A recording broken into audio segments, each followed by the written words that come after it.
બોટાદના ગઢડામાં રસ્તો ચક્કાજામ કરવામાં આવ્યો છે। સમાચાર સામે આવી રહ્યા છે બોટાદથી, જેમાં ગઢડામાં રસ્તો ચક્કાજામ કરવામાં આવ્યો છે। કોંગ્રેસના કાર્યકરોએ ખાડામાં ભાજપનો ઝંડો લગાવ્યો હતો, જેમાં ખાડામાં ભાજપનો ઝંડો લગાવી સખત વિરોધ પ્રદર્શન કર્યું છે। આ સાથે રસ્તા વચ્ચોવચ્ચ રામધૂન બોલાવી અને રસ્તો ચક્કાજામ કરવામાં આવ્યો, જેમાં કોંગ્રેસના કાર્યકરોએ ભાજપ વિરુદ્ધ સૂત્રોચ્ચાર કર્યા હતા। તો ખાડાઓને લઈને ભાજપનો ઝંડો લગાવવામાં આવ્યો છે। કોંગ્રેસના કાર્યકરો દ્વારા વિરોધ કરવામાં આવ્યો હતો, જેમાં મુખ્ય રસ્તા પર ઠેર ઠેર ખાડાઓને લઈને વિરોધ કરવામાં આવ્યો છે। તો ખાડાઓના કારણે વાહન ચાલકો પણ પરેશાન થયા છે। રસ્તો રિપેર નહીં થાય તો આંદોલનની ચીમકી ઉચ્ચારી છે। તો બોટાદ ગઢડામાં રસ્તો ચક્કાજામ કરવામાં આવ્યો છે, કારણ કે મુખ્ય રસ્તા પર ઠેર ઠેર ખાડાઓ જોવા મળ્યા છે, જેના કારણે વાહન ચાલકો મુશ્કેલીમાં મુકાયા છે, તેમજ રાહદારીઓ પણ મુશ્કેલીમાં મુકાયા છે। લોકોને અકસ્માતનો ભય સતાવી રહ્યો છે। તો રસ્તાનું રિપેરિંગ કામ કરવામાં આવે તેવી માંગ સાથે સખત વિરોધ કરવામાં આવ્યો છે। ભાજપ વિરુદ્ધ સૂત્રોચ્ચાર કરવામાં આવ્યા હતા। રસ્તો રિપેર નહીં થાય તો આંદોલનની ચીમકી ઉચ્ચારી છે, જેમાં રામધૂન બોલાવી રસ્તાની વચ્ચોવચ્ચ રામધૂન બોલાવવામાં આવી હતી। ખાડામાં ભાજપનો ઝંડો લગાવવામાં આવ્યો, રસ્તા વચ્ચે રામધૂન બોલાવી રસ્તો ચક્કાજામ કરવામાં આવ્યો છે।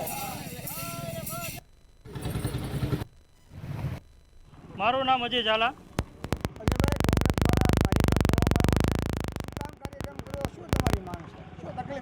અહીંયા આજ ગઢડા શહેર કોંગ્રેસ સમિતિ દ્વારા અહીંયા જે ખાડાઓ મસ્ત મોટા ખાડાઓ 2-2 ફૂટના ખાડાઓ પડી ગયા છે, એના લીધે આજે અમે અહીંયા રામધૂન બોલાવીને ચક્કાજામ કરવામાં આવ્યો હતો।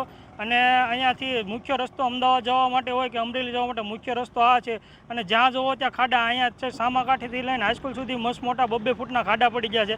અને અમારી માંગ એ છે, જો તંત્રને ભાન આવે એવું, જો લોકો પ્રત્યે થોડી લાગણી વધી હોય તો આ તાત્કાલિક સિમેન્ટ કોન્ક્રીટથી ખાડા પૂરવામાં આવે, જેથી એક્સિડન્ટ ન થાય અને લોકોની સુખાકારી જળવાઈ રહે।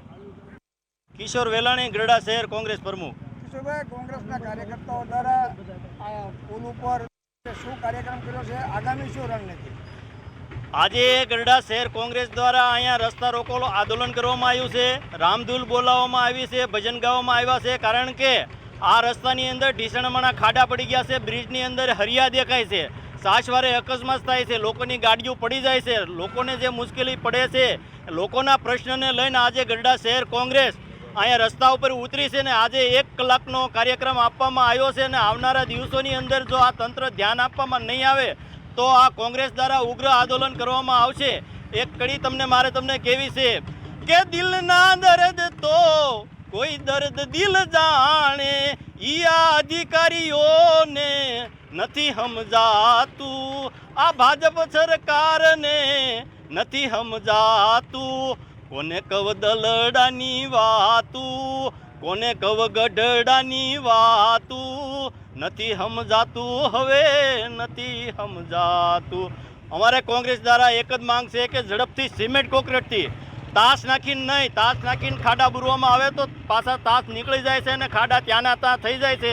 તો સિમેન્ટ કોન્ક્રીટથી ખાડા બુરવામાં આવે, નકર આવનારા દિવસોની અંદર કોંગ્રેસ ઉગ્ર આંદોલન કરશે।